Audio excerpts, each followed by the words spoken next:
On the morning of September 11, 2001, 19 men armed with box cutters directed by a man on dialysis in a cave fortress halfway around the world using a satellite phone and a laptop directed the most sophisticated penetration of the most heavily defended airspace in the world, overpowering the passengers and the military combat-trained pilots on 4 commercial aircraft before flying those planes wildly off course for over an hour without being molested by a single fighter interceptor. These 19 hijackers, devout religious fundamentalists who like to drink alcohol, snort cocaine, and live with pink-haired strippers, managed to knock down 3 buildings with 2 planes in New York. While in Washington, a pilot who couldn't handle a single-engine Cessna was able to fly a 757 in an 8,000-foot descending 270-degree corkscrew turn to come exactly level with the ground, hitting the Pentagon in the budget analyst office where DoD staffers were working on the mystery of the $2.3 trillion that Defense Secretary Donald Rumsfeld had announced missing from the Pentagon's coffers in a press conference the day before, on September 10th, 2001. Luckily, the news anchors knew who did it within minutes. Osama bin Laden. The pundits knew within hours. Osama bin Laden. The administration knew within the day. Terrorists who committed these acts and those who harbored them. And the evidence literally fell into the FBI's lap. That a hijacker's passport was found blocks from the World Trade Center crash site, if you can believe that. But for some reason, a bunch of crazy conspiracy theorists demanded an investigation into the greatest attack on American soil in history. That investigation was delayed, underfunded, set up to fail, a conflict of interest, and a cover-up from start to finish. It was based on testimony extracted through torture, the records of which were destroyed. It failed to mention the existence of WTC-7, Able Danger, P-TECH, Sibel Edmonds, OBL and the CIA, and the drills of hijacked aircraft being flown into buildings that were being simulated at the precise same time that those events were actually happening.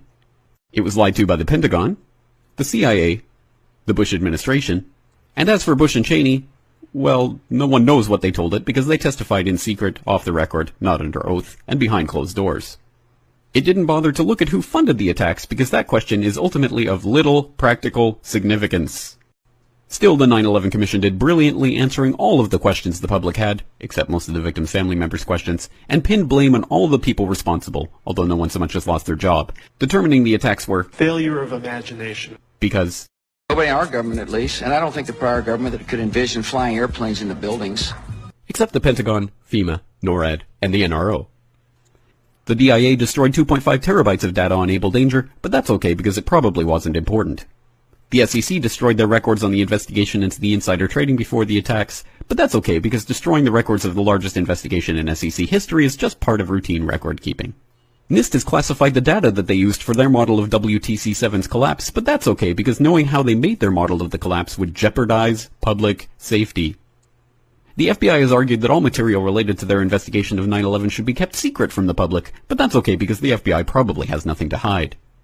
This man never existed, nor is anything he had to say worthy of your attention, and if you say otherwise, you are a paranoid conspiracy theorist and deserve to be shunned by all of humanity.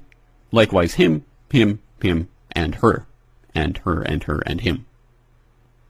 Osama bin Laden lived in a cave fortress in the hills of Afghanistan, but somehow got away. Then he was hiding out in Tora Bora, but somehow got away.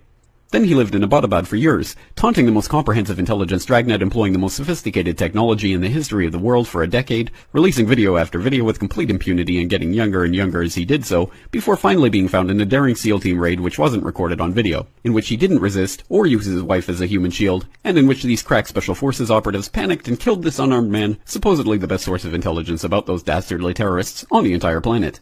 Then they dumped his body in the ocean before telling anyone about it. Then a couple dozen of that team's members died in a helicopter crash in Afghanistan. This is the story of 9/11, brought to you by the media which told you the hard truths about his head could be seen to move violently forward. And they took the babies out of the incubators. And mobile production facilities. And the rescue of Jessica Lynch. If you have any questions about this story, you are a batshit paranoid tinfoil dog-abusing baby hater and will be reviled by everyone. If you love your country and or freedom, happiness, rainbows, rock and roll, puppy dogs, apple pie, and your grandma, you will never ever express doubts about any part of this story to anyone.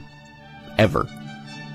This has been a public service announcement by the Friends of the FBI, CIA, NSA, DIA, SEC, NSM, White House, NIST, and the 9/11 Commission. Because ignorance is strength.